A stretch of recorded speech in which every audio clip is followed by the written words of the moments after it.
l'Alliance des démocrates pour le développement intégral, ADODI, présidée par Prof Emegog, a dénoncé vendredi une désinformation à la suite de la 16e session du cadre permanent de concertation, CPC. Dans un communiqué, le parti a démenti l'information selon laquelle un consensus serait dégagé au CPC pour un arrimage du cadre électoral à la nouvelle constitution. Pour Prof Emegog, le sujet relatif à la nouvelle constitution n'a jamais été abordé. ADODI tient à exprimer sa surprise par rapport aux informations qui circulent sur les réseaux sociaux, prétendant qu'un consensus serait dégagé au CPC pour un arrimage du cadre électoral à la nouvelle constitution, a écrit le parti.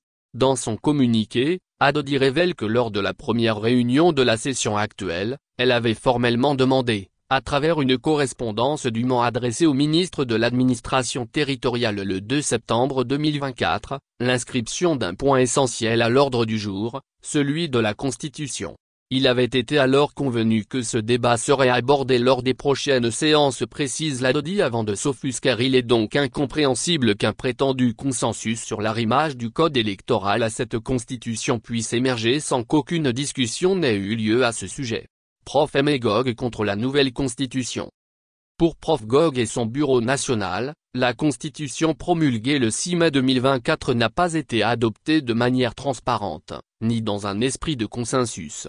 Ils soutiennent que cette loi fondamentale, en plus de violer les textes en vigueur, n'est pas le reflet de la volonté populaire et rejette toute tentative d'imposer une constitution non consensuelle au peuple togolais.